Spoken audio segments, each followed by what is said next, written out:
Hey Google, stop the music, please. Thank you. I aim to please. What up, fam? Welcome to the Living For You YouTube channel. It is me, Dr. Larry, your favorite brother, your favorite cousin, your favorite uncle, your favorite father, your favorite cousin. I think I said that. Your best friend's best friend. It's me, as I said before, Dr. Larry. Welcome to the channel. How y'all doing today? If how you guys look is any indication as to how you guys are doing today, then you guys are doing A-OK, excellent, wonderful. Things are going good because you look good, and you know that. You know that. Y'all welcome. Come on in, come on in, come on in. I have went ahead and placed out the table, so have a seat. I'd like to say thank you for those of you who come back regularly every week, my faithful subscribers who keep showing me love, who keep sharing my stuff, liking my stuff, commenting on my stuff. So I'd like to say thank you to my faithful, loyal subscribers. I love you. You're family members. You've already cemented your place, so the love is real. To those of you who are new, welcome. You're now family. So that means you got to go ahead and subscribe. I hope you subscribe to the channel. I want you to like the videos. I want you to give them thumbs up. I want you to go ahead and leave comments and suggestions and ask questions and all sorts of things like that. I want you to be a part of the family. This is a growing family. We are on our way to trajectory to the top of getting to know masses of people so that we're coming together. Not just in times like we are in now, but just all the time, whenever we are coming together so that we're growing together and being the best that we can be. Black, white, male, female, whomever. Even though I'm Dr. Larry Smith, I am a certified master life and spiritual coach, and my specialization or my niche is helping African American males between the ages of 18 and 40 deal with a trauma that they need to get over in order to live a present life today. Even though that's my niche, that does not mean that I'm not there for everybody. I want people to walk around healthy. I want people to walk around whole and happy and connected and well put together. And we can do it. It just takes the work. And so we come here every week, 2 times a week, for us to come together and grow together and learn from each other. So like, comment, subscribe, follow me on social media at Dr. Larry Smith at both Instagram and on Facebook. Connect to me. You can even send me an email at drlarry at Live For You Coaching, and go out to www.liveforyoucoaching for all of the information about my business and what I love and what I do, and a little bit of my personal background, because I'm a deep Southern boy who likes to cook from Louisiana, who also likes reality TV and hanging with my friends. But that's enough about me. Go and learn more about me and liveforyoucoaching.com. Welcome. Welcome, welcome. Have a seat, sit down, take a plate, relax. You are here to consume some good food. And boy, do I have some good food for you today, right? Today we're going to talk about communication, but more specifically, we're going to talk about men and communication, right? That is a men and effective communication. That is a very deep conversation in itself. That is a very powerful thing to talk about in itself, in that there are so many things around communication and men. And so I want to talk about those things. I want us to discuss, and we develop and learn the tools needed to have effective communication. Because one of the things I think that is so important, it's important to me as a speaker, and it's also important to me helping people to develop their own voice, is that you effectively communicate, that you're able to be clearly understood without any room for judgments, without any room for having to redefine or explain what you mean. You get to your target, you get to your point, and you say what you have to say. And I know somebody's out there thinking, what qualifies him to give advice on communication or how to effectively communicate? Well, I've dedicated most of my life as an educator, and so as an educator getting in front of a class, and I've taught many different age demographics, many different socioeconomic, racial, ethnic demographics, religious demographics. I've spoken in front of crowds of thousands of people at a time, confidently, for many, many years, at least since I was 13 years old, and that was many moons ago. So I have had the privilege of being able to have to communicate for a living, to have to be able to communicate to get what I'm trying to teach or what I'm trying to instruct, or even just interrelational relationships and such, having to be able to effectively deal with those. And of course, as a certified life coach, communication is key. And so therefore, I feel like I won't say I'm an expert, but I will say that I've had a lot of practice and have had a lot of situations in which I've had to develop and create and continue to grow my communication skills. So I guess that would be my qualifications. But we all know how to communicate. We all are experts at communication. We speak our first coherent languages around 2, maybe even some of us before that. And so from the time we are toddlers up until the time we are adults, we're definitely perfecting our communication skills. So that's important. So there are several things that I think need to be discussed when you're talking about men and effective communication, especially us black men. My brothers, you know how we communicate, you know our communication style, and you know what we've been trained in our culture and in our group for us to how we communicate. And usually the key to it is that we're not supposed to really say everything. So this leads me into discussing things that I think are myths about men and communication. One of the first myths is that men aren't communicators, right? We get from the jump that men are from Mars, women are from Venus, we're from different planets, and so therefore we have different ways of doing things. And one of the commonly misconceived things about men is that we aren't communicators. The truth is, yes, we are communicators, but the point is we communicate differently, right? We communicate in a different way for it to come out a certain way. So it doesn't always come out effectively, but we are communicators. We communicate in our actions, we communicate in our words, we communicate in many various forms. So men do communicate. A second misconception or myth about men and communication is that men do not like to communicate, right? The reason why communication is a problem for men, according to some people, is that they think that we do not like to communicate. One of the key components of communication is to be heard and to be understood. And that is a common sentiment amongst all people. Male, female, it doesn't matter. A common sentiment is everyone wants to be heard and to be understood. And so if you have the desire to be heard and to be understood, then you like to communicate. We like to communicate. All people like to communicate to get their point across. Unless there's some trauma that blocks communication, generally people communicate, and we develop many languages and ways to communicate all over the world. So all humans like to communicate, including men. And then the third myth that are out there about communication is that men do not communicate from their emotions, but they communicate all logic. Men are logical and women are emotional. While there is truth to the component that we deal with things differently, like men will deal with things from a head first knowledge and women will deal with things first from a nurture heart first basis, the point is it's not set in stone, right? So we vary. All humans vary. Sometimes men are trying to communicate things from their heart, and sometimes men are trying to communicate things from their head, from their mind. And so it's you can't just say, okay, I didn't expect him to say that because I expected him to always be cerebral or knowledge-based, head-based.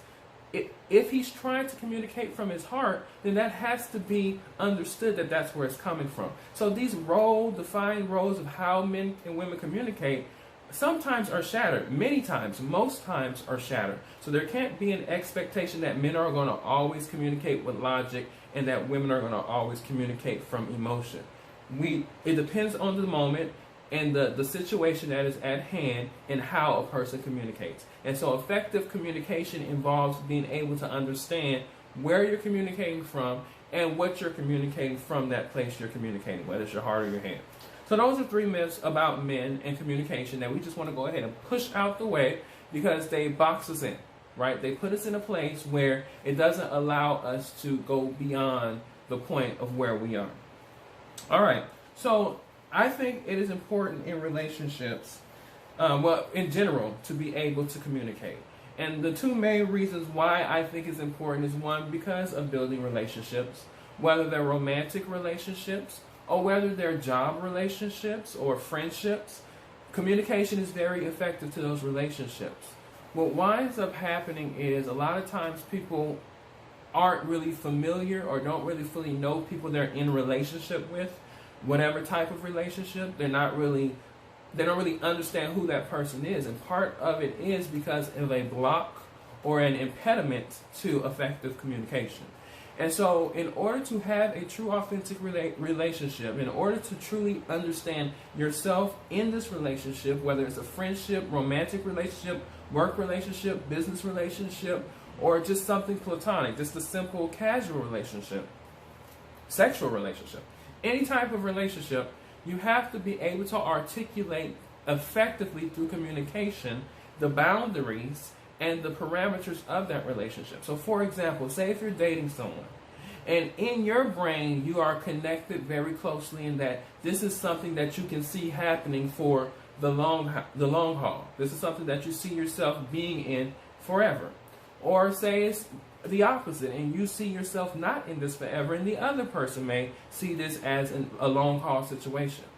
If that's not effectively communicated to where you both are on the same page about it, this is going to be trouble further down the line in this situation. I can promise you. You're heading in two different directions, and once you realize that you two are heading in two different directions, it's going to present a problem. And because I am a person who believes in problem prevention rather problem fixing, I believe going ahead and having the effective communication in this relationship as to what the parameters and the boundaries are in this relationship immediately has to happen. So effective communication is very useful in building any type of relationship and knowing where the relationship stands and where your position is in it, especially for men, right? Especially for men. The second one is being able to express your feelings, right? I'm the type of person, I can just speak for me, I'm a Gemini, right? I think some of you know that, I probably have said that at some point, but my zodiological sign is Gemini. Now, we're not going to put 100% credence in that, that's just who you are as a person because it's your zodiac sign, but I am a Gemini's Gemini. I am a stereotypical Gemini. And one of Geminis are ruled by the planet Mercury. And Mercury represents the planet of communication. So generally, when you're in relationship or when you know a Gemini, we tend to be very expressive, especially vocally. We talk and we tell all our business, and we are able to connect and meet people, and people like us and think we're friendly and all those things because we're effective at communicating and getting points across and really being knowledgeable about a whole bunch of different subjects, to be honest. That's kind of one of the things we learn. If you know my personal life, if you read my personal story, you actually can see that I dibble and dabble in many different areas that I find of interest. That is the Gemini in me. Well, as a Gemini, it is important for me to communicate. And part of my psyche is, like, say for example, if I'm upset about something, the worst thing you can do to someone like me is not allow me to express it. Because then I have it all bottled in, and then it builds into resentment, and then that resentment builds into anger. And by the time it gets to a certain level of anger within me, I don't want to talk about it anymore. And at this point where I don't want to talk about it anymore, I'm pretty much moved on, either to the new relationship, the next mindset, or the next area of my life. And that area has not been effectively handled. And so for me, really the only solution for me in any problem, really the starting point, is to be able to effectively articulate my feelings. And so as men, we're sometimes trained to not effectively communicate our feelings. We tend to be stoic. I don't know where that comes from. I know in ancient Rome and ancient Greece, stoicism was a very important thing for a man to have, especially as he related to being in war, that you couldn't show emotions to not show anybody a weakness to be able to use in an advantage against you. And so the Western world especially created kind of a move around being able to not express your emotions in a healthy way. And it just kind of trickled down through several things. And when you talk about black men, the experience of slavery, that whole painful ordeal had to just be suffered in stoicism. No, it wasn't a good ordeal, but you couldn't show or express. And after slavery was over, black men still was being restricted, kind of, and had to be the strong base to hold the family together. And we see with the absence of black men and mass incarceration and a whole bunch of other things that take black men out of families, women now we see have taken on some of this stoicism and not necessarily showing emotion, and this is considered strength. It is not strong. I repeat, it is not strong or strength to not show emotions. That is actually a heightened level of weakness. Because when you show emotions, and you're able to process them maturely and deal through them and articulate them and handle whatever consequences that you have expressing them and feeling them, that means you are a mature level thinking person who is able to take and process emotions maturely, not going off the handle, not yelling, not fleeing from them, but actually taking the time to process it and handle it out and vent it out in a healthy fashion. That is the epitome of strength. Not showing emotions is not strength. Not showing emotions is another way of avoiding emotions. Avoiding emotions. I know some people say, well, I work it out, or I write stuff down and don't even think about it. No, you have to say, okay, yes, I'm feeling this. This is why I'm feeling it. This is the reasons why I'm feeling it. And this is what the emotion is about, how I feel because of it. And these are the actions that are being created from these emotions that I have. And I need to control my thinking about the emotion. But I don't need to run from it. You got to address it and confront it and deal with it. And so communication is important when you are able, it's important to being able to express your emotions and how you're feeling and all of these things that are very important to you to have a healthy life and to have healthy relationships around. There are ways you could improve your communication, several, but I have three. You know, I like my little 3 list of things. The first thing is to express yourself clearly. Express how you feel clearly. If something bothers you, don't talk around the situation. Like, say if you're mad that somebody didn't do something that they promised you they were going to do. Instead of not specifically hitting that target and talking about all these other things and trying not to get directly to the point, just get right to the point. Bullseye. Boom. You said you were going to do this. You didn't say you were going to. You said you were going to do this. You didn't do what you said you were going to do. And this is how it makes me feel when you do that to me, or because you've done that to me. I didn't like it. I don't like that kind of thing because I'm a man of honor and integrity. And when I say I'm going to do something, I'm going to do it. And I expect you to do the same thing in return. See, it took nothing out of it. You didn't really condemn that person to a point to where you were breaking their spirit. What you did was, you said, this is how it makes me feel. Now, whatever your intent was, I can listen to what your intent was and why you didn't keep your word, but at the end of the day, you are 100% clear that I am hurt by you not keeping your word of what you said you were going to do for me. And that's a powerful thing. You see how clearly and how openly and how direct that was expressed? So there is no questions about how do you feel about it. There is no questions about what you're upset about. There is no questions about how it made you feel about it. You've said it. You've put it out there clearly, articulately, open, and direct. And so you've made your point. So that's one way to improve your communication, is to be direct and be very clear and transparent and speak on everything that you have feelings about. Like if you have 16 different feelings from it, tell them all 16 feelings so that you don't have to go back and explain certain things later on, or there's room for questions. You've articulated it, you've put it out there, you've left it alone. The second thing is, don't assume that you were understood, or you were misunderstood. Don't make any judgments or assumptions about the person you're communicating to. Just worry about whether or not you're effectively communicating and articulating your point.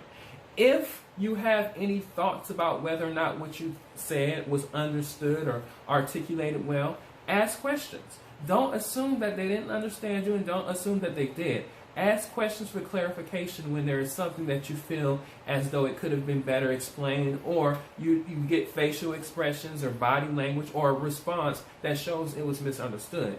But don't just assume and react from those assumptions, because what happens is you're reading their mind.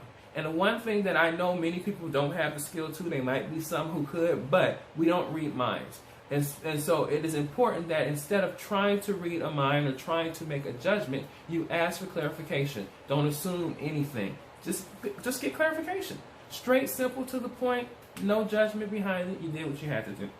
And then, of course, the last part, which is probably the most important part of communication in general, is to listen.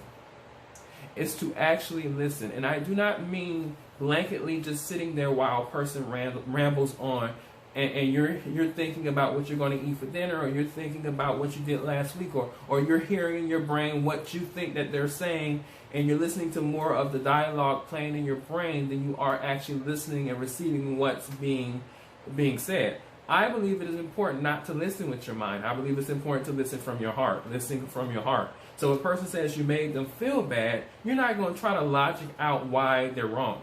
You're trying to hear the fact that you've made them feel bad. How do I remedy this of what I've done to this person? Because I don't want that person to feel that I felt I've done something to them and they're carrying that. I want to heal that for them. So a key component to effective communication is being able to listen. Listen. If you go back to the previous point, one of the ways that shows you are listening to somebody is when they tell you something, you ask questions based on what they're telling you specifically. So if somebody tells you that you've hurt them, you say, okay, you said I hurt you. I would like to know, and I can understand that you're entitled to feel that way. I'd like to know how you feel and what makes you feel that I've hurt you. What have I done? What are you saying that I've done that has hurt you? And I want to remedy that situation instead of just being dismissive or just blankly sitting there not really paying any attention to what the person is saying. So a key to effective communication is definitely listen. So you make sure that you're saying what you have to say in a clear and articulate way, and you're clearly defining everything around what you're trying to communicate. Then secondly, you don't make assumptions. You don't assume that somebody's understood you or misunderstood you or anything else about what the listener is thinking. You ask questions if you're uncertain or if you feel misunderstood or whatever the case may be. You ask questions. And then, of course, lastly and most importantly, you listen. Listen. Listen is the number one key to effective communication, because you cannot have a dialogue if you're not receiving what people are saying to be able to respond according to what they're saying and not to what you think they're saying or what your judgments are or anything like that. So men can communicate. We can do all of those things. These are not things that are far beyond our train of thought or our way of thinking or our way of living. Men, we can be effective communicators. We can be people who express our feelings and not have to hold things in a stoic manner. We can be people who can go forward in this world and say, this is how I feel, and I've explained it and I've expressed it, and I am content and happy with being able to express it. We can do all these things. So men, step up. Let's communicate. Let's talk. Let's dialogue. Let's make sure we're whole, happy, healthy, holistic, and we're able to look within ourselves and be strong and be vibrant assets to society. You don't want to be the first three letters of asset in society. You want to be an asset to society, which means you're giving to society rather than taking from society. You live the life that you want to live. You live the life that you choose to live. But you got to make decisions to mind your mind and to make sure that you're making healthy decisions and your thought process is healthy and that you're able to effectively live the life that you want to live. And communication is a big key to that, brothers. You know we got to step up and do that. Your kids need it, your partner need it, your spouse need it, your wife need it, your girlfriend need it, your boyfriend need it. Everybody around you, your family need it. They need a man who can stand and communicate his point clearly, articulately, effectively, and with love. So speaking of love, I love y'all. Y'all know I do. Go and follow me. Subscribe to the channel. Do all of the things we got going on so much. I'm trying to make merch of Loving Black First because you know I love Black First. So look out for that. We got a whole bunch of things we're building. We're growing. We're here. You know what it is. I love you, and I will see every one of you, my family and my new family, in the next video.